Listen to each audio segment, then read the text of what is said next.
자, 오늘 본문 말씀 마태복음 13장 47절이 되겠습니다. 오늘의 본문 말씀 마태복음 13장 47절이 되겠습니다. 22페이지가 되겠네요. Today's Bible verse, Matthew chapter 13, verse 47 through 50. 오늘의 본문 말씀 마태복음 13장 47절이 되겠습니다. 찾으신 줄 알고 제가 봉독합니다. 또 천국은 마치 바다에 치고 각종 물고기를 모으는 그물과 같으니 그물에 가득함에 물가로 끌어내고 앉아서 좋은 것은 그릇에 담고 못된 것은 내어 버리느니라.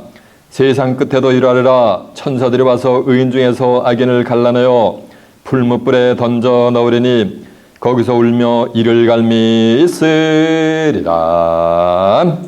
아멘.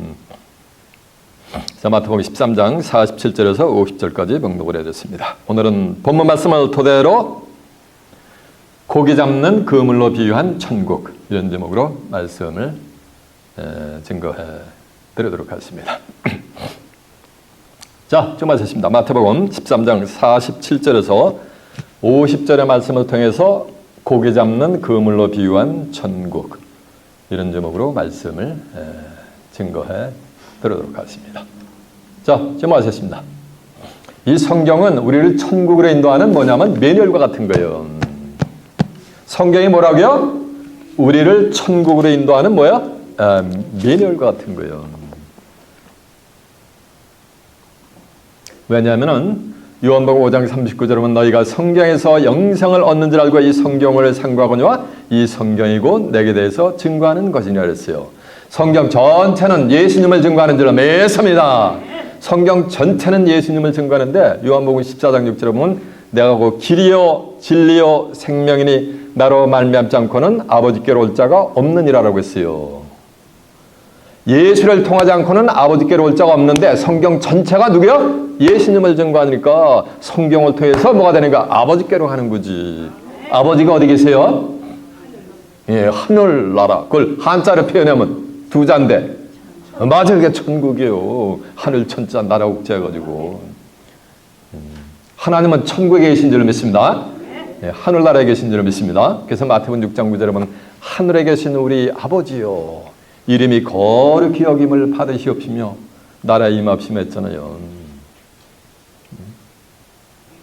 하나님은 하늘에 계시니까 예수를 통해서 하늘에 가니까 성경 전체가 예수님을 증거하니까 이 성경은 우리를 어디로? 천국으로 인도하는 뭐야? 매뉴얼과 같은 거지.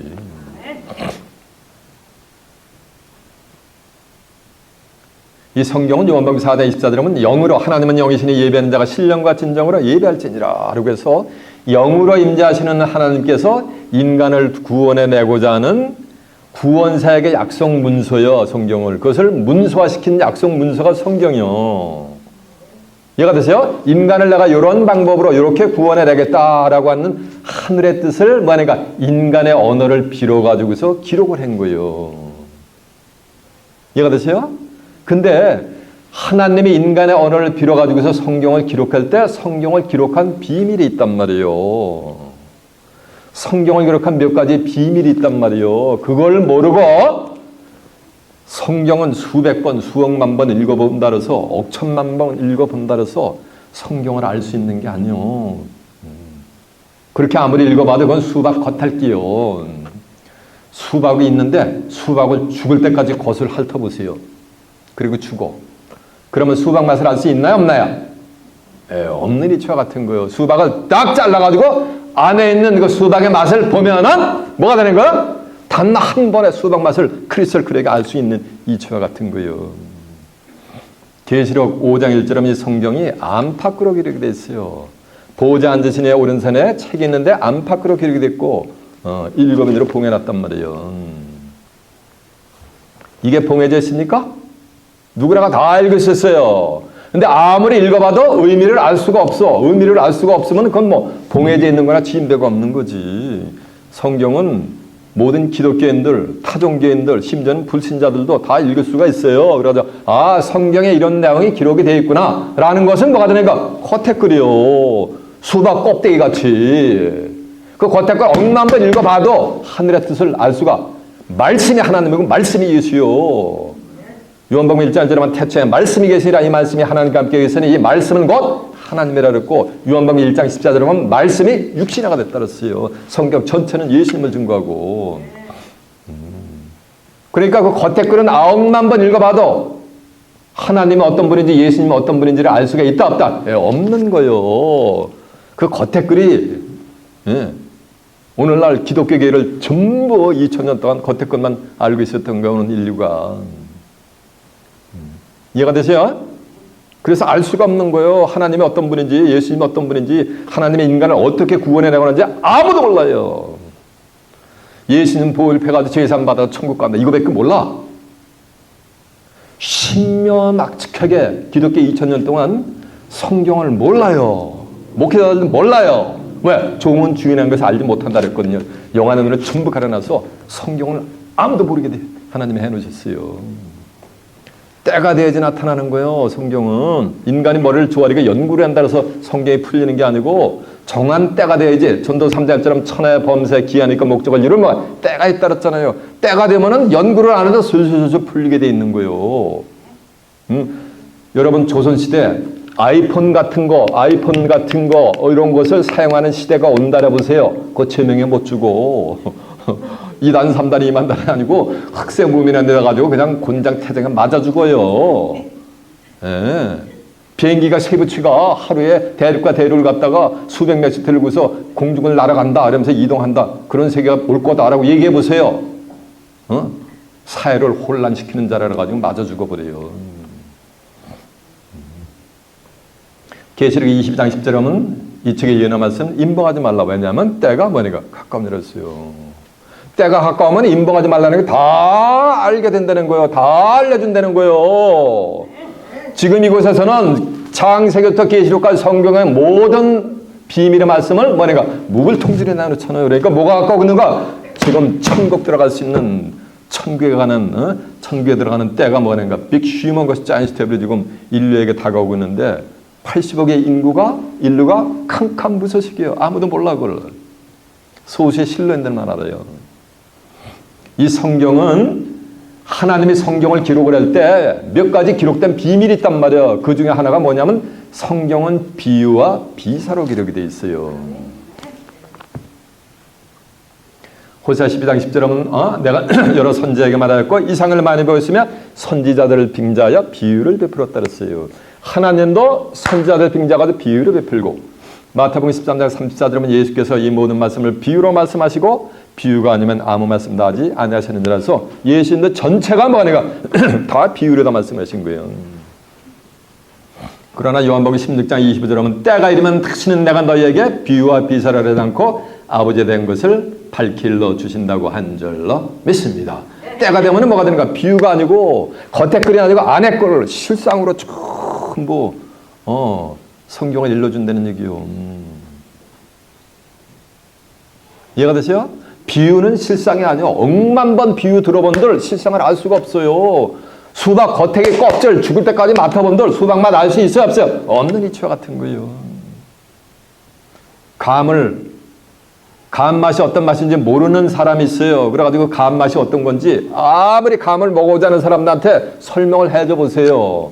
감이 시금떨떠름하고 새콤달콤하고 입술에 혀에 감추는 맛이 나고 아무리 설명을 해보세요. 감 맛을 하나 그런가 보다 막연하지.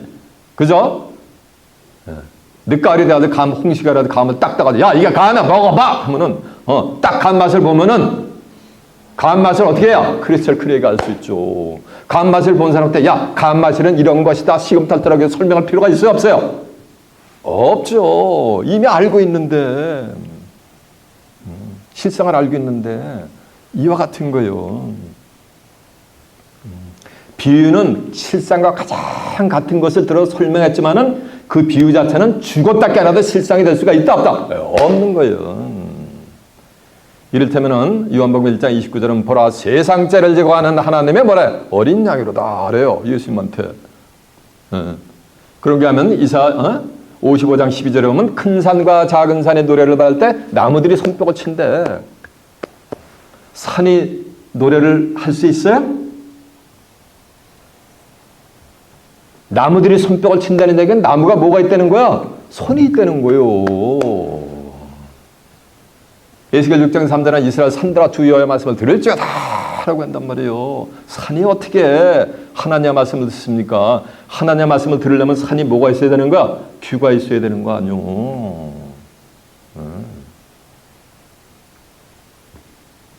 그 성경에 그렇게 기록이 때 들으라고 한단 말이에요. 이 양도 보라 세상자들은 하나님의 어린 양이로다. 양도 비우고 뭐가 되는가? 산도 비우고 나무도 뭐 다 비우요.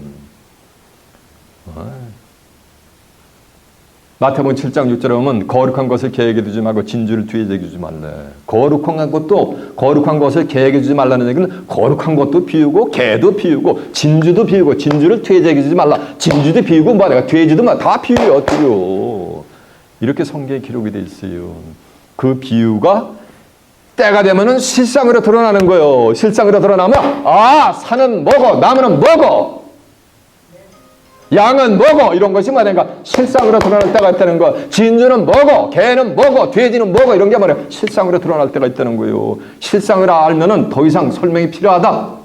필요 없다? 필요가 없다는 거예요.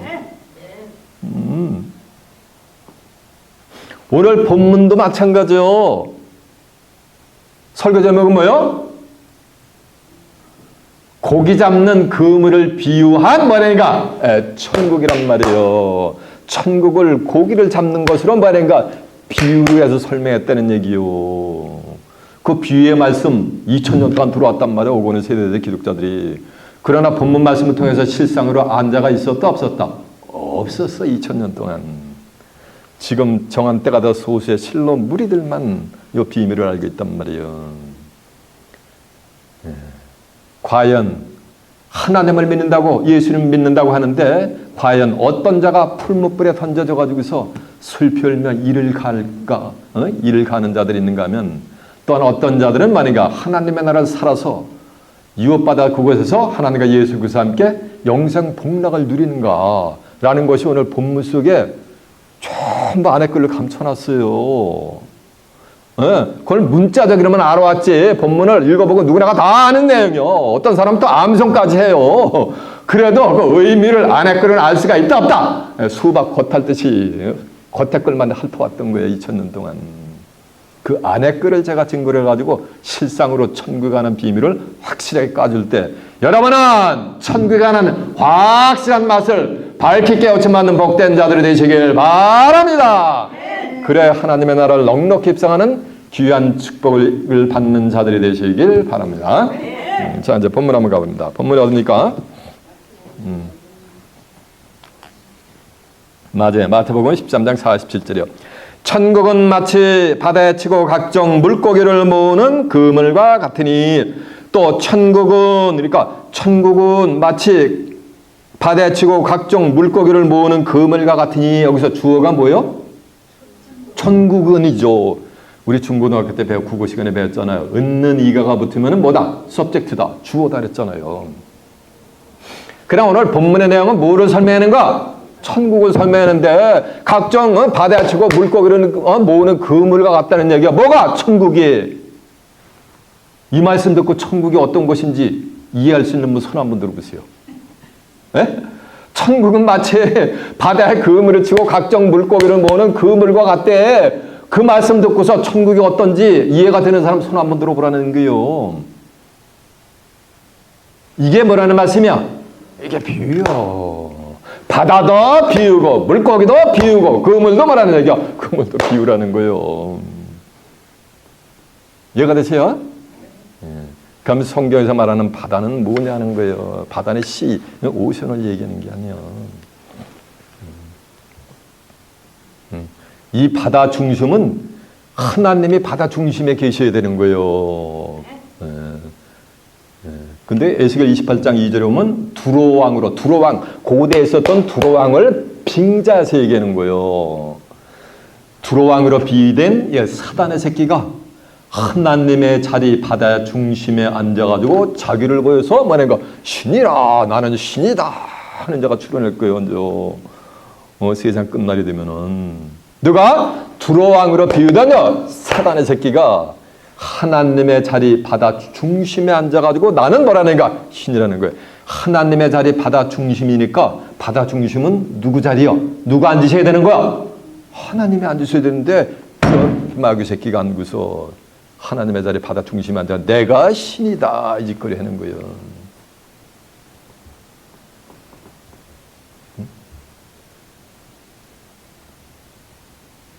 요즘은 시애틀과 마사지만 해도 맛이 간 사람들이 너무 많아. 얼마 전에 제가 뉴스를 보는데 여기 미국에 온 조지 소로스라는 놈이 있어요. 늙은 방태기가 있어. 만 가지 재물을 막아줘서 전 세계 분탕치면서 못된 짓을 하는 자가 있는데 자기가 뭐래? 신이래. 그래가지고 얼굴은 하회탈같이 쭈그렁 팡태기가 돼가지고서 자기가 신이래. 신이 늙나? 신이 늙어가지고 얼굴이 쭈그렁 팡태기가 되나? 그런 미친 자들이 너무 많아 요즘은. 정상인 자들이 없어. 보면은 요즘 세상 보면은 그래가지고 살로 2장 3절에도 보면은 불법의 사람 멸망의 아들이 출현하는데 그놈은 항상 하나님을 대적해 하늘의 뜻을 대적을 그러면서 하나님이나 숭배함을 받는 자 위에 뛰어나 자전하여 자기 자신을 높여 자전하여 하나님의 성전에 앉아 자기를 보여서 누구라느니라? 하나님이라느니라. 그러면서 하나님의 성전에 누가 계셔야 돼요? 하나님이 임재하시는데 이 멸망의 아들이 불법의 사람 멸망의 아들이 하나님의 성전에 앉고 자기를 보여가지고 내가 누구라는 말씀이야? 내가 하나님이라 라고 하는 자가 출현하게 돼 있는 거예요. 바다 중심에는 누가 계셔야 되는 거예요? 하나님이 임재하셔야 되는 거예요. 계시록 17장 1절에 보면 많은 무리에 앉은 음녀가 출현하게 돼 있어요. 많은 물이 이게 바다잖아요. 거기에 누가 아니까 많은 물을 음녀가 깔고서 앉아있단 말이에요. 두로왕이로 비유된 자가 바다 중심에 앉아가지고 내가 신이다 라고 하는 거나 똑같은 거 아니에요. 음녀가 많은 물을 깔고 앉아있는 바닷물을 깔고 있는 거나 같은 거 아니에요. 근데 계시록 17장 15절에 보면 음녀의 앉은 물을 설명하는데 음녀의 앉은 물은 백성과 무리와 열국과 뭐다? 방언이니라 라고 하는 거예요. 백성, 무리, 열국, 방언 온 세상 사람들 어디 있어요? 세상에 있잖아요. 바닷물을 설명하는 많은 물을 설명하는데 백성, 무리의 열국, 방언이라는 말씀은 이 바다는 온 뭘 상징하는가? 세상을 지금 비유를 하고 있는 거예요. 육신의 바다를 빙자해서 세상을 비유하고 있는 거예요. 한국 사람들이에요. 인생은 뭐다? 무슨 해? 맞아, 고해다 라고 한단 말이에요. 그러면 여러분 전체 인생 살면서 전부 지금 바다에 가서 노적구에서 힘들게 지금 살아가는 거예요. 바닷가에서 어떻게 살아가는 거예요? 이 세상에서 살아가는데 인생은 뭐다? 고해다 이렇게 비유를 하잖아. 같은 이치인 거예요. 성경에서 말하는 바다는 이 세상을 상징한 거예요. 그죠? 바다에 내가 그물에 치고 물고기를 mon단 말이에요. 그럼 물고기는 또 뭐냐는 거예요. 이 물고기도 뭐라는 얘기야? 바다도 비유고 물고기도 뭐야? 비유라는 거예요. 마태복음 4장 18절에 보면 예수님이 갈릴리 호숫가를 거니면서 베드로와 안드레를 만나가지고 야! 나를 따르라. 내가 너희를 사람을 낚는 어부가 되리라. 그러니까 그물을 버려두고 쫄래쫄래 따르는 장면이 나와요. 그물을 일으키는데 야 나를 따르라. 내가 너희를 사람을 낚는 어부가 되리라. 라는 말씀은 사람이 뭐라는 말씀이야? 맞아, 사람이 고기라는 얘기지.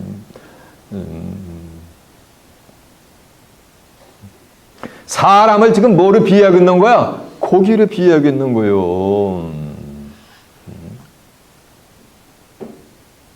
마태복음 11장 24절에 보면 예수님이 베드로하고 가버나움으로 들어가는데 돈이 없으신 거예요. 그러니까 예수님이 베드로한테 야 내가 가서 바다에 가서 낚시를 하면은 고기 하나가 올라올 거다 제일 먼저. 그러면 제일 먼저 올라오는 고기가 입을 열면 그가 한 세계를 줄 거다. 왜냐면 거길 가버나움으로 들어가는데 통행세를 반 세계를 내야 돼요. 그러니까 예수님하고 베드로하고 들어가니까 통행하려면 몇 세계를 있어야 돼요? 한 세계를 필요하잖아요. 그러니까 내가 가서 바다에 가서 낚시를 해가지고 제일 먼저 올라오는 고기가 입을 열면은 그 고기가 한 세계를 너에게 줄 것이다. 그러면은 통행세를 내고 통과하면 되느니라 라고 하는 장면이 나와요.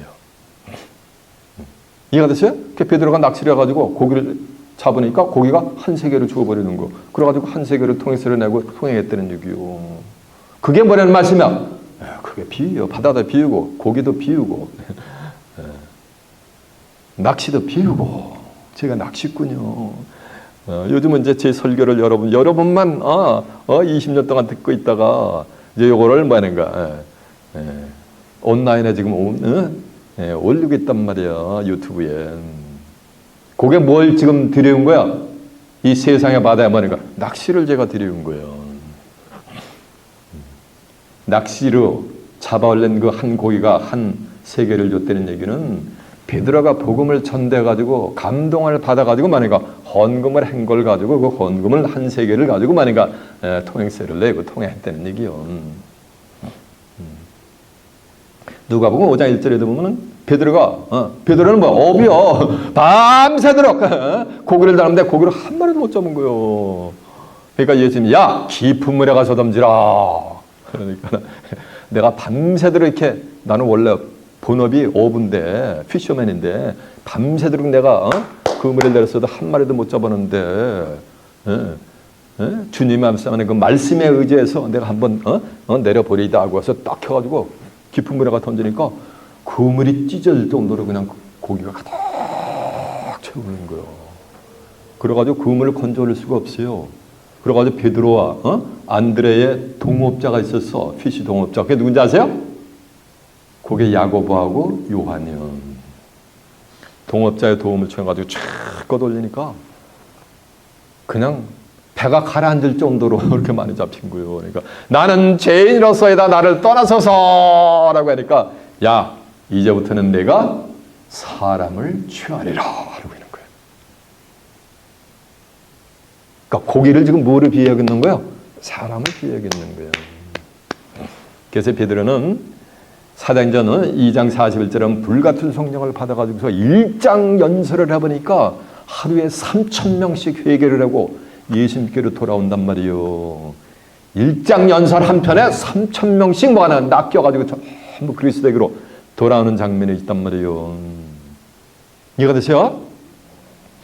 고기는 뭘 상징하는 거야 지금? 맞아, 사람을 상징하는 거예요. 사람은 사람인데 어디 갈 사람? 천국을 가려고 신앙생활을 영위하는 만약에 사람들.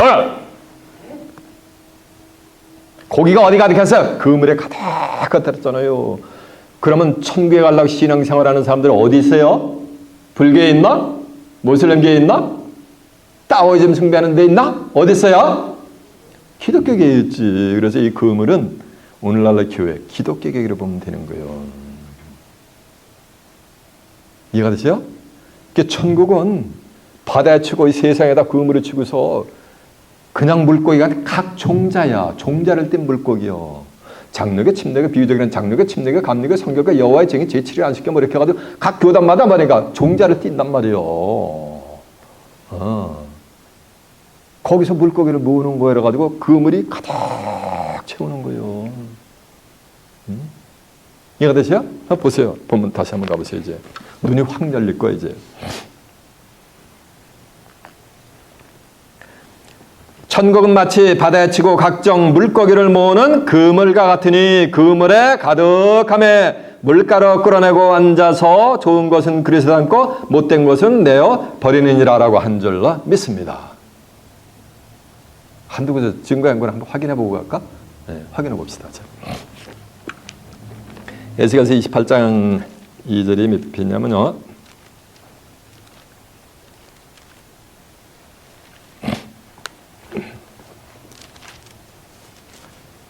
(1193페이지가 되겠네요).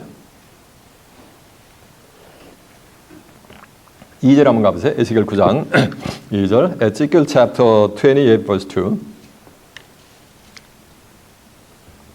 인자야 너는 두로왕에게 이르기를, 고대에 쓰던 두로왕을 빙자해서 얘기하는 거야 지금. 인자야 너는 두로왕에게 이르기를 주 여호와의 말씀에 네 마음이 교만하여 말하기를 나는 신이라 내가 하나님 자리고 바다 중심에 앉았도다. 그러니까 바다 중심은 누구 자리라는 거야? 하나님의 자리지. 바다 중심에는 누가 임재하셔야 되는 거야? 하나님이 임재하셔야 되는데 두로왕이 바다 중심에 앉은 마음이 교만해가지고 내가 바다 중심에 앉았다 이 짓거리 한다는 얘기요. 하나님의 자리 바다 중심에 앉았다 하는도다. 네 마음이 하나님 마음 같은 채 할지라도 너는 사람이요 신이 아니거든. 그러니까 이 두로왕은 신이다 아니다? 신이 아니라는 얘기야. 증거한 내용들은 이제 살로 2장 3절 한번 가보세요. 334페이지. 자, 듣고만 계세요 그냥. 시간이 가니까. 누가 아무렇게 하든 너희가 미혹하지 말라. 먼저 배도하는 일이 있고 저 불법의 사람 멸망의 아들이 나타나기 전에는 이르지 아니하리니 저는 대적하는 자라 범사에 일컫는 하나님이나 숭배함을 받는 자 위에 뛰어나 자전하여 하나님의 성전에 앉아 자기를 보여 뭐라고 하느니라? 하나님이라고 하느니라 라고 하는 거예요. 이해가 되세요? 네. 이런 자가 출현해요. 이제 계시록 17장 1절 한번 가보세요. 계시록 17장 1절. 다 설명 드린 것을 확인해 보는 거예요. 계시록 17장 1절 415페이지입니다. 또 일곱 대접을 가진 일곱 천사 중 하나가 와서 내게 말하여 가로되 이리 오라. 많은 물이 앉은 큰 음녀에 받을 심판을 내게 보이리라. 많은 물이 이게 받아요. 물이 앉은 큰 음녀에 받을 심판을 내게 보이리라. 많은 물 위에 두로왕이 앉아있는 거나 음녀가 깔고 앉아있는 거나 멸망의 아들이 깔고 앉는 거나 같은 말씀이 되게 될 줄라 매섭니다. 15절 한번 가보세요. 또 천사가 내게 말하되 네가 본 바 음녀에 앉은 물은 바다에 앉은 물은 열국과 무리와 백성무리 열국과 뭐라 그랬어요? 방언이라 했잖아요. 백성무리 열국 온 세상 사람들이잖아요. 그래서 이 바다는 누굴 상대한다 그랬어요? 세상을 상대한다 그랬어요. 그러니까 이제 고기는 뭘 상대한다 그랬어요? 사람. 자, 마태복음 4장 18절 한번 가보세요. 갈릴리 해변에 다니시다가 두 형제 곧 베드로라는 시몬과 그 형제 안드레가 바다에 그물을 던지는 것을 보시니 저희는 어부라 말씀하시되 나를 따라오너라. 내가 너희로 사람을 낚는 어부가 되게 하리라니 저희가 그물을 버려두고 예수를 만해가 쫓으니라 라고 하는 거예요. 그렇죠? 그렇게 좀 가다 보니까 야고보와 요한이 있는 거예요. 그 아들 부친 세베대하고서 바다에서 배에서 그물을 깃는 거. 그러니까 너는 나를 따라오거라 그러니까 야고보와 요한은 아주 부친까지 버려버려. 그리고 배도 버리고서 예수님을 따르는 장면이 나와요. 그 후미해 보세요. 거기서 더 가시다가 다른 두 형제고 세베대의 아들 야고보와 그 형제 요한이 그 부친 세베대 한 가지로 배에서 그물을 깃는 것을 보시고 부르니 저희가 배와 그 부친을 버려두고 예수를 쫓느니라 라고 한 절로 믿습니다. 이해가 되시죠?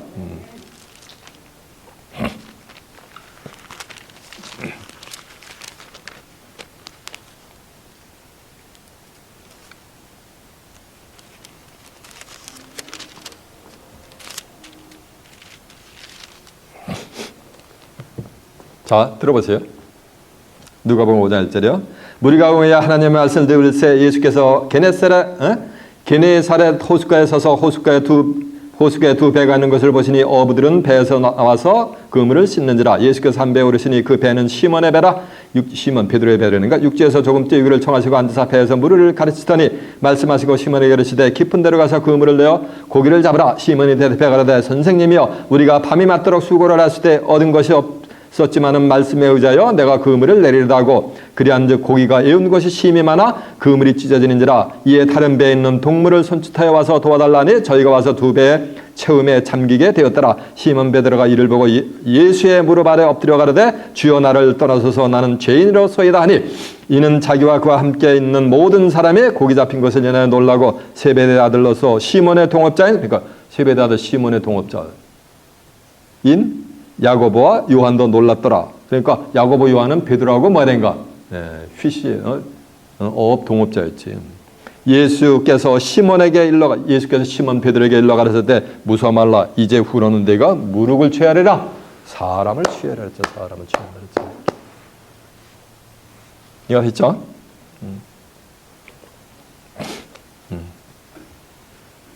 또 천국은 마치 바다치고 각종 물거리를 모으는 그물과 같으니 그물이 가득함에 물가로 앉아 끌어내고 물가에 앉아서 좋은 것은 그릇에 담고 못된 것은 내어 버린다. 이게 천국이라는 얘기요.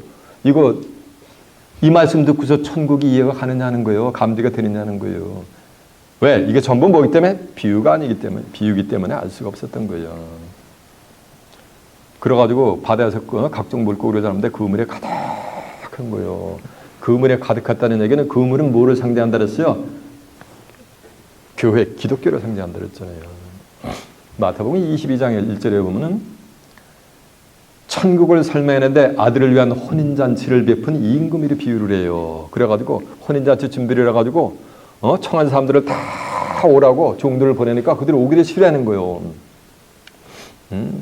그러니까 이 임금이 살찐 소와 짐승을 잡고 아주 오찬을 그냥 기가 막히게 배설을 해놓고서 다시 많은 종들을 보내면서 청한 사람들을 오라고 했다는 청한 사람들 오늘날 기독교 교회 드는 사람 소위 얘기하는 기독교인이라는 사람들이요.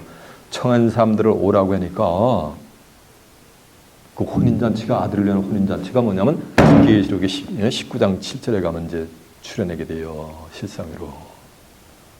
거기에 지금 초대를 하는 거. 근데 그물에 기독교계에 있는 사람들이 오기를 만약에 다 싫어하는 거예요, 지금요. 그러니까 더 많은 종들을 보내니까 오기를 싫어하고 하나는 자기 밭으로 가는 거예요. 하나는 자기 상업처라고 또 어떤 사람은 그 종들을 아예 잡아 죽여버려요.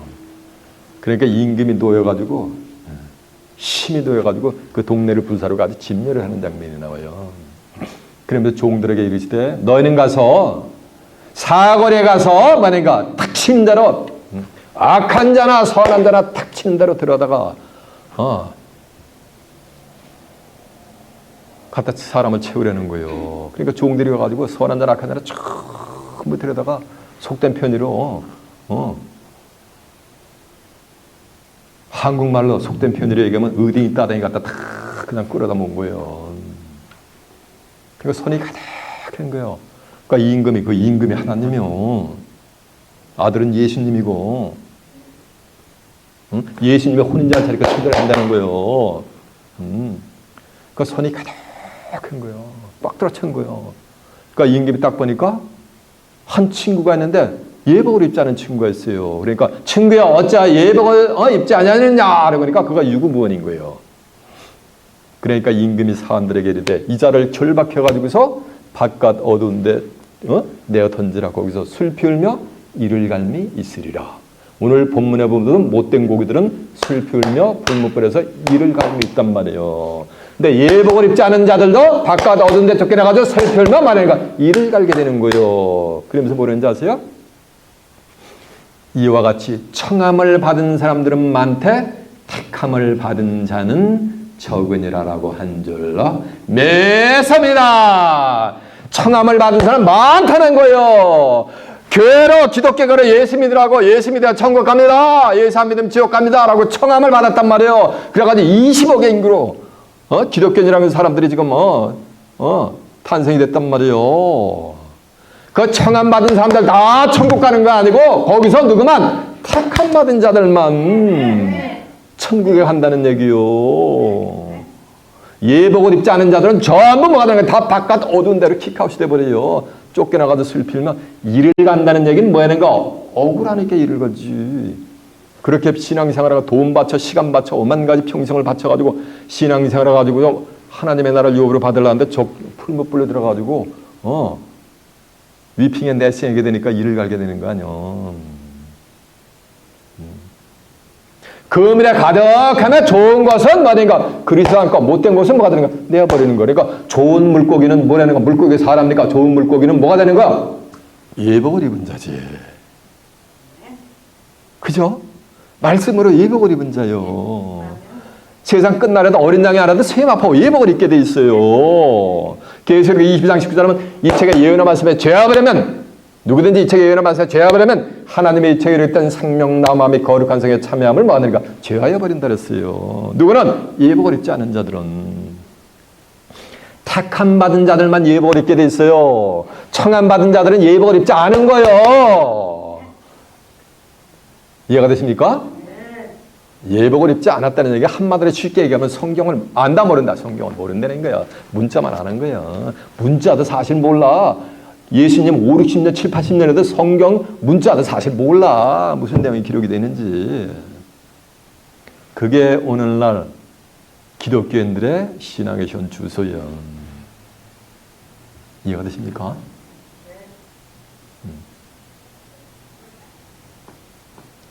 그 좋은 물고기는 예복을 입으면 뭐니까 택함을 받은 자들이요. 못된 물고기는 예복을 입지 아니한 뭐가 되는가? 택함 받지 못한 청함만 받은 자들이요. 교회만 나오는 시겨치고치 왔다 갔다 하지만은 그들의 운명은 풀무불에 던져가지고 바깥에 얻은 데서 슬피면 안 해. 이를 갈 자들인 거예요. 이렇게 기독교계가 두 가지로 뭐가 되는 거야? 쫙 두 갈래로 갈라지게 된다는 거예요. 운명이. 이해가 되세요? 오늘 본문 가지고 이렇게 기독교 2000년 동안 설교한 목회자가 있었나고요? 없었잖아요. 베드로전서 2장 9절에 보면 너희는 택하신 족속, 택한 받은 자요. 청함 받은 자가 택한 족속이요. 거룩한 나여 그의 소유된 백성이니 이는 너희를 어두운 데서 불러내어 그의 기이한 빛에 들어가게 하신 자의 아름다운 덕을 선전하게 하려 함이니라라고 한절라매삽니다. 너희가 전하는 백성이 아니더니 이제는 백성이요 전하는 궁일함을 얻지 못했더니 이제는 궁일함을 받은 자니라라고 한절라 믿습니다. 그러면 청함을 받은 자는 어두운 데서 불러내가지고 기이한 빛 가운데로 들어간 자가 택함 받은 자들이요. 그러면 청함 받은 자들은 어디 가운데 있는가? 빛 가운데 있는 거 아니고 어디고? 어둠 가운데 있는 자들이요. 어둠에서 빛 가운데로 나온 자들이 택함 받은 자들이요. 이해가 되십니까? 그 빛 가운데로 나왔다니까 뭐 맨날 택함 받은 자들은 밤에도 잠잘 때도 불 켜놓은 게 빛 가운데로 나온 건가? 문자적으로 보면 어느 목사님들은 성경은 쓰여진 문자 그대로 봐야 된다. 그러면 택함 받은 자들은 24시간 항상 365일 집에서 불 켜놓고 사나? 말이 될 소리를 해야지. 이 빛이 뭐냐면 하나님이 빛이요. 요한에서 1장 5절 하면 하나님은 빛이시니 그에게는 어둠이 조금 더 없다랬어요. 그 안에 생명이 있었으니 이 생명은 사람들이 뭐라 그랬어요? 요한복음 1장 3절에도 빛이라 그랬잖아요. 그리고 또 하나님이 빛이고 예수님이 또 빛이요. 요한복음 8장 22절에 보면 나는 세상의 빛이니 나를 따르는 자는 어둠에 다니지 않으며 생명의 빛을 얻으리라 했어요. 그러니까 어둠 가운데 있는 자는 교회 죽을 때까지 신앙생활해도 예수를 따르는 거야, 안 따르는 거야? 예수님하고 아무 상관없는 거야. 예수를 따르는 거는 이 성경을 따르는 거, 말씀을 따라가는 거예요. 이해가 되세요? 예수님하고 아무 상관없어. 신앙생활 죽을 때까지 해도. 어두운 데서 불러나가지고 그의 기이한 빛에 뭐가 되는 거야? 들어가는 자, 들어온 자, 빛 가운데로 들어온 자들만 택함 받은 자들이요. 실험을 해보면 알아. 어떤 자가 청함을 받았으되 어둠 가운데 있는 자인가, 어떤 자가 택함 받아가지고 빛 가운데로 나온 자인가는 시험을 해보면 알아. 이렇게 시험해보면 돼. 예수님 어떻게 이 땅에 재림하십니까? 그러면 그 예수님의 재림의 시기 때는 아무도 모른다. 그거 때 안다라면 전부 이단이라 그런 데 가면 큰일 난다고 그런단 말이에요. 그래서 예수님 어떻게 재림하냐면 도적같이 재림을 한대. 이렇게 예수님은 시기와 때를 모르고 도적같이 재림을 한다고 하는 자들이 어디 있는가? 요 자들이 어둠 가운데 있는 자야. 근데 그들이 신앙생활 해. 기독교인이라 해서 그들이 뭘 받은 거야? 청함만 받은 거예요. 그러나 그들의 운명은 바깥 어두운 데 쫓겨나가지고 뭐가 되는가? 슬피며 이를 가게 돼 있어요. 그 종은 영원히 거하지 못하되 마지막에 종은 쫓겨나고 아들만 영원히 거하게 돼 있어요. 제 사견을 얘기하는 게 아니요. 성경을 그대로 제가 증거를 해드릴게요. 살전 5장 1절에 보면 형제들 하시니까 형제들이니까 사도 바울이 형제들 했으니까 누구한테 하는 거야? 기독교인들한테 하는 거예요. 때와 시기에 관하여는 예수께서 재림의 시기에 때와 시기에 관하여는 너에게 쓸 것이 없으면 주의 날이 밤에 도적같이 이를 줄을 너희 자신이 뭐가 되는가? 자세히 한단 말이에요. 개신교나 구교나 캐톨릭이나 개신교나 전부 예수님 도적같이 이른다 그러잖아요. 아무도 모르게 임한다 그러잖아요. 예수님 뭐가 인류에게 죄를 졌습니까? 도적같이 임에게? 예수님은 재림했을 때 구름을 타고 능력과 영광으로 천사들을 대단하고 재림했어요. 뭔 도적같이 재림해요. 형제들아 때와 시기에 관하여는 너에게 쓸 것이 없으면 주의 날이 밤에 도적같이 이를 줄을 너희 자신이 자세히 일미라. 저희가 평안하다 안전하다 할 그때 잉태된 여자에게 해산의 고통이 이른과 같이 멸망이 호련히 저에게 임하리니 결단코 저희가 피하지 못하리라. 멸망이 호련히 임하니까 도적같이 오는 주님을 기다리는 자들은 피할 수가 있다 없다? 멸망은 피할 수가 없다고 성경에 써 있잖아. 성경에 써 있으면 그대로 구속사를 이루죠. 4절에 가면 그러나 또 다른 형제들이 나와요. 형제들아, 너에게는 주의 날에 밤에 토적같이 이르지 아니하리니 너희는 다 빛의 아들이요 낮의 아들이니라라고 한절라 매섭니다. 어두운 데서 귀한 빛으로 나온 빛의 자녀들에게는 예수님 도덕같이 임할 수가 있다 없다? 없어요. 예수님 재림주를 얼굴과 얼굴 마주대서 본단 말이에요. 성경에 어떠한 예언이 성취되고 예수님이 재림한다는 게 전부 기록이 됐어요. 그러면서 그 성경을 통하도 예수님의 시간대를 분별하면서 이런 예언이 성취되니까 예수님이 재림하시는가 하면서 얼굴 아직 재림주로부터 택함 받은 자들이 이래 영접을 해. 야, 의를 위하여 얼마나 핍박받았냐? 2단 3단 2만 단 하면서 야 이리 오너라 이러면서 예수님이 영접을 해주시오. 요한복음 14장 1절에 3절 집에 가서 읽어보세요. 너희는 마음에 근심하지 말라. 하나님을 믿으니 또 나를 믿으라. 그렇다면 내가 너에게 일렀으리라. 내가 너희를 위해 처소를 예배하려 하나니 저와 여러분이 구할 처소는 바로 하나님의 나라 천국이 될 줄로 믿습니다. 처소가 예비되면 내가 다시 와서는 그리스도의 재림이 될 줄로 믿습니다. 너희를 내게로 영접하여 나 있는 곳에 한다. 그러니까 택함 받은 자들 누가 영접하는 거야? 택함 받은 자들이 예수님 영접하는 게 아니요. 재림주가 그들을 영접해 주는 거예요. 왜? 예수님도 하나님의 말씀을 가지고 말씀이 육신화가 돼가지고 오니까 하나님의 백성 이스라엘 백성들이 내가 좀 귀신 들렸다. 바알제벌 들린 줄 알았단 말이에요. 귀신의 왕초라고 몰아붙이면서 핍박을 했단 말이에요. 그 말씀은 예수님 말씀을 그대로 또 받으니까 뭐 되는가? 2단 3단 2만 단 귀신 바알제벌 들린 자 이렇게 핍박을 임하게 돼요. 누구로부터? 청함 받은 자들로부터 핍박이 오게 돼 있는 거예요. 이해가 되세요? 그래서 의를 위하여 핍박을 받는 자가 복이 있나니 오히려 기뻐하고 즐거워하라. 나를 인해서 너희가 악한 말을 듣고 만 가지 못된 소리를 들을 때는 오히려 기뻐하고 즐거워하라 이거요. 하늘에서 너희 상이 크고 너희 이전 선지자들 같이 핍박을 받았다 그랬잖아요. 이해가 되세요? 뭐 때문에 핍박이 오는 거? 말씀 때문에 핍박이 오는 거예요. 저희들이 알던 거하고 다르니까는 뭐가 되는가? 다 그냥 핍박을 하는 거예요. 이해가 되세요? 그물이 가득한데 좋은 것은 그러시지 않고 못된 것은 내어버리는데 좋은 물고기는 뭐라는가? 예복을 입으면 택함받은 자고 못된 물고기는 예복을 입지 아니한 뭐가 되는 거야? 어둠 가운데 있는 자. 성경을 아무리 봐도 몰라. 에? 성경을 아무리 읽어보고 암송을 하고 수업만 한번 읽어봐도 알 수가 없어요. 그러면 다 어둠 가운데 있는 자. 거예요. 어둠의 자식들인 거야. 응? 예수님 언제 어느 때 어떤 예언이 성취되면 이 땅에 재림하는가 이걸 모르면 다 어둠의 자녀예요. 제 생각이 아니야. 이사 55장 10절에 보면 비 오느니 하늘에서 내려서는 다시요 그리로 가지 않고 토지를 적셔서 싹이 나게 하고 파장하는 자에게 종자를 주고 먹는 자에게 양식을 줌과 같이 내 입에서 나간 말은 헛되이 내게로 돌아오지 않고 나의 뜻을 이루며 나의 명예를 보는 일에 뭐가 되는가? 네. 그대로 성경에 기록대로 이루는 거예요. 이사 24장 35절은 천지는 없어지겠으나 내 말은 없어지지 않고 성경에 기록된 대로 인류 구속사역을 이루신단 말이에요. 빼도 박도 못해요. 내가 생각해보고 들어왔던 거하고 달라도 성경에 기록된 걸 확인하면 믿으라 이거예요. 그걸 거부하는 자들은 성령 거역죄에 걸리는 거예요. 그러면 금생과 내생에도 사심을 받을 수가 있다 없다? 없어요. 그런 자들은 기회가 없어요. 세상 끝에도 이러하리라. 세상 끝에도 이러하리라. 언제가 세상 끝이요? 네? 죽음이 세상 끝이요? 뭘 가지고 무슨 근거로 세상 끝이래요? 에이 말씀이 마태복음 14장 39절 하면 추수 때는 세상 끝이었으니까 세상 끝은 무슨 때라는 얘기야? 추수 때가 되는 거예요. 추수 때가. 추수 때가 돼야지 세상 끝이 되는 거예요. 그럼 추수 때가 되면은 베드로 같은 자, 베드로가 또 등장해요. 베드로의 영명을 받는 자가 또 출연해요. 그 전에 일장 한 번 연설을 하면 3,000명씩 전부 이렇게 주수를 하게 됐어요. 알곡들이요. 이해가 되세요? 세상 끝에도 일하리라. 천사들이 와서 의인 중에서 악인을 갈라내요. 한단 말이에요. 그래서 천사들이 세상 끝날이 되면 누가 오는 거야? 천사들이 오게 돼 있는 거예요. 천사들이 날개 달라 이렇게 공중을 나르는 천사냐는 거예요. 이 천사가 전부 사람이요.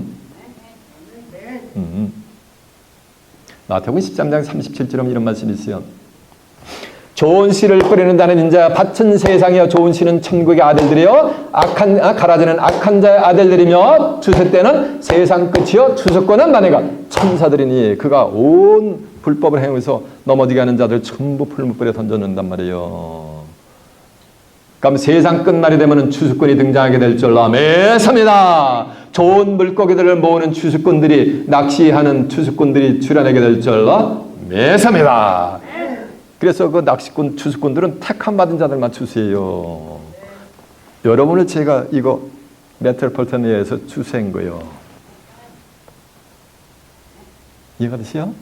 마태복음 24장 29절에 보면 그날 환난 후에 해가 즉시 어두워지며 달이 빛을 내지 않으며 하늘의 권능들이 흔들리며 하늘의 별들이 떨어진단 말이에요. 그때 인자의 징조가 하늘에서 보이겠고 땅의 모든 족속들이 통곡하며 인자가 구름을 타고 모든 능력과 영광으로 오는 것을 보리라. 영광으로 재림한단 말이에요. 도둑같이 재림하는 게 아니고 저가 큰 나팔소리와 함께 천사들을 보내리니 저거가 하늘 이 끝에서 저 끝까지 택하신 자들을 모으는가 모으는 거예요.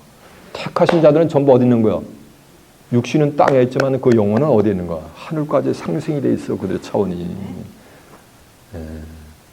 그 택함 받은 자들만 뭘 가지고 모으는 거? 뭘 가지고 모은다는 거? 제가 얘기했잖아. 큰 무슨 소리 가지고 나팔소리 가지고 있어. 여러분은 매 시간마다 큰 나팔소리를 듣고 계신 줄로 믿습니다. 나팔소리가 크다니까 빠빠빠빠 크게 소리가 크다 큰 게 아니요.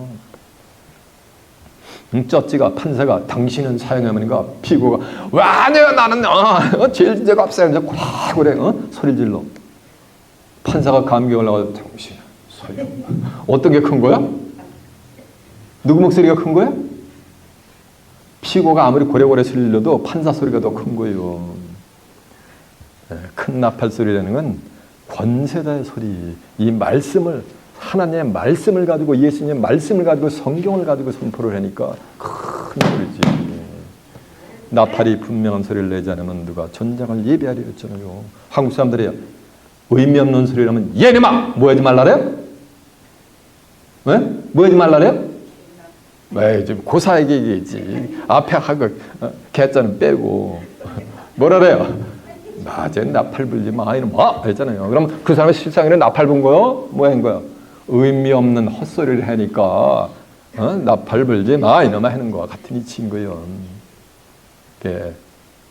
성경에서 말하는 나팔 소리는 육신적인 빰빰 트럼펫 소리가 아니에요. 사람이 증거하는 말씀. 참 목자가 증거하는 참 진리의 말씀이 큰 나팔 소리인 거예요. 그래서 정한 때가 되면 천사들이 출현해요. 세상 끝날이 되면은.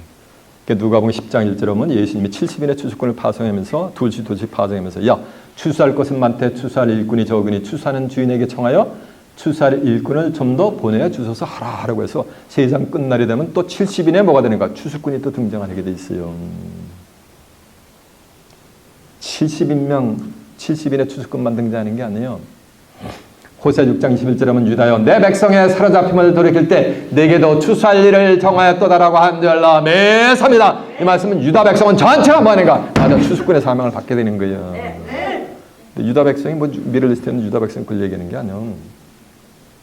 계시록 7장 4절 하면 내가 입맞은 자의 수를 드리니 이스라엘 각 지파 중에서 입맞은 자들이 14만 4천이니 유다 지파 중에서 입맞은 자들이 14만 4천이니까 유다 지파에서 입맞은 자들이 12,000여였으니까 유다 백성은 몇 명이라는 얘기요? 12,000명. 12,000 유다 백성도 전부 뭐가 되는 거예요? 다 추수꾼의 사명을 받은 거예요. 스가랴 8장 23절에 보면 그날의 방언에 다른 열국 백성, 방언에 다르니까 뭐 랭귀지가 다르다는 게 아니야. 똑같이 하나님 예수를 믿는데 각 교단마다 다 말씀이 다 달라. 그게 뭐 그게 다 방언이야. 장로교 방언, 감리교 방언, 침례교 방언. 지칠이 안식교 다 방언이야. 그 방언에 다른 각종 잘띠잖아. 각종 물고기잖아. 방언에 다른 열국 백성 10명이 유다 사람 하나의 옷자를 잡고 야 하나님이 너희와 함께 하심을 들었으니 나도 가겠나라 하면서 옷자락을 붙잡고 늘어지는 장면이 나와요. 그래서 유다 백성 12,000이 인이 쳐져요. 12,000이 인침받은 자들이거든. 14만 4천은 인이 쳐지면 14만 4천이 순식간에 인을 쳐져버려요. 그러면 이 세상은 하늘의 심판이 불어가지고 아수라장이 돼버리는 거예요. 그래가지고 이 세상은 막바로 뭐냐면 짐승의 시대로 돌아가는 거예요. 그래가지고 온 천하를 하나님의 권세를 줘가지고 짐승이 온 천하 만백성을 다 지배하게 돼 있어요. 성경에는 지배하는 기간까지 나와요. 42달 동안. 그래가지고 전부 짐승의 인을 쳐가지고서 싹쓸이 멸절 심판을 당하게 돼 있어요.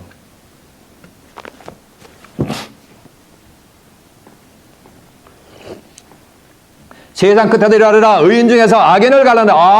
그러니까 세상 끝내 천사들이 와가지고 의인 중에서 악인을 갈라내는거나 좋은 고기와 물고기를 갈라내는거나 같은 역사가 되게 될 줄 믿습니다. 그러면 좋은 물고기는 죄이냐 의인이냐? 의인이지, 의인.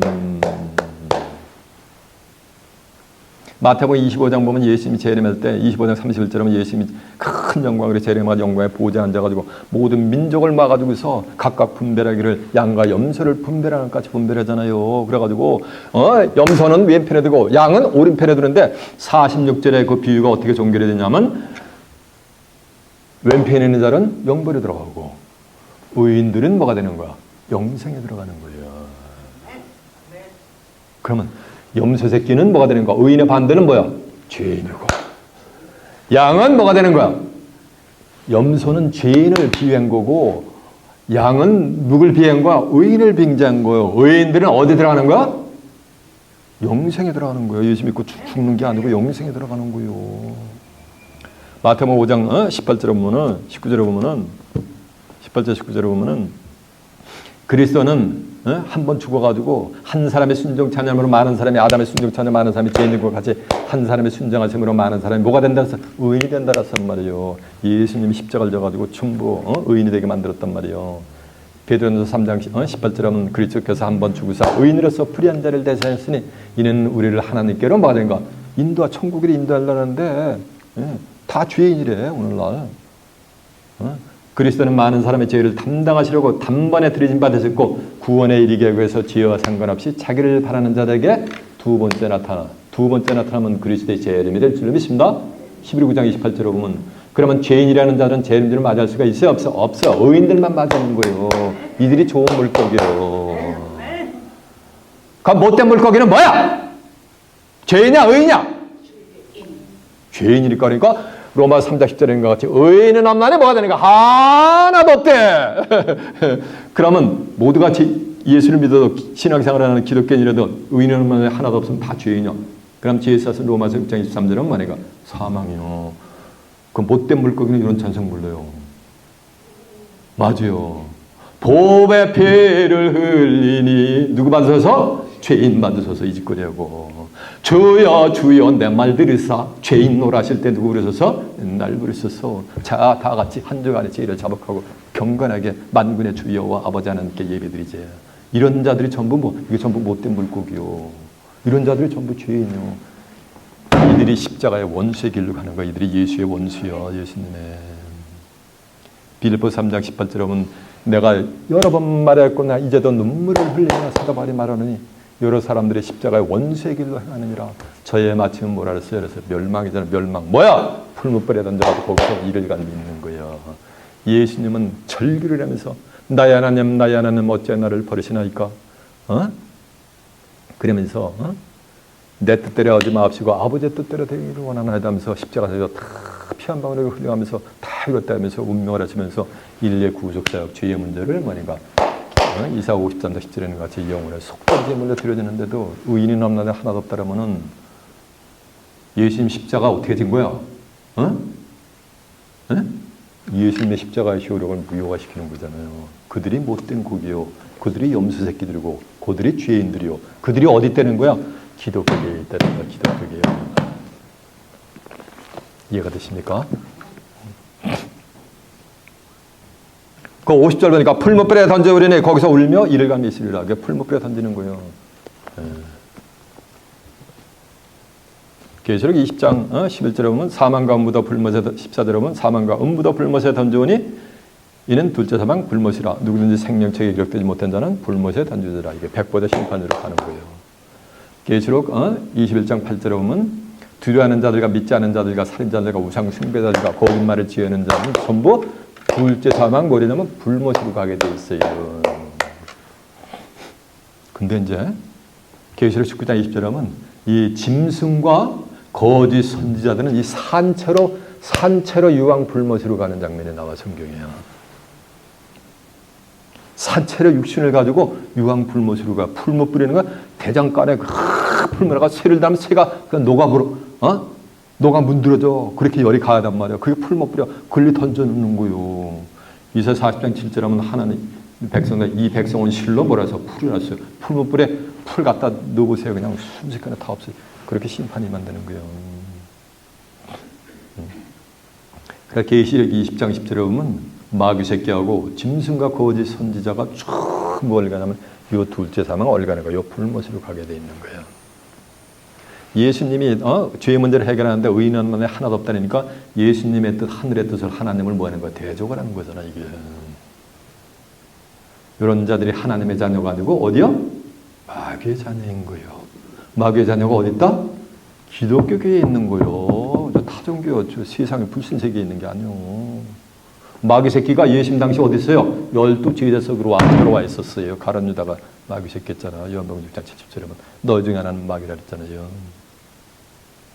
이제 천국에 관한 모든 비밀을 깨우치 받으셨습니까? 네. 야, 아멘이 시원찮아요. 이 모든 말씀을 깨우치 받으셨습니까? 네. 예수님들의 51절 이 모든 것을 깨달았느냐 하시니 대답하되 그러하웨이다. 제자들만은 깨달은 거예요. 여자분들이 깨달았으니까 좋은 시간 증거되는 말씀을 통해서 하나님이 원하시는 예복을 확실히 갖춰 입어 택함 받은 자들로서 어둠에서 빛과 들어 나온 택함 받은 자들로서 다가오는 이 땅의 제일 많은 재림들을 살아서 유업받아 재림들로부터 영접받아 새하늘과 새 땅에 살아서 입장하여 그리스도와 함께 하나님과 그리스도와 함께 영생 복락을 누리는 귀한 축복이 임하시길 예수님의 이름으로 축원합니다. 자, 말씀을 마치겠습니다.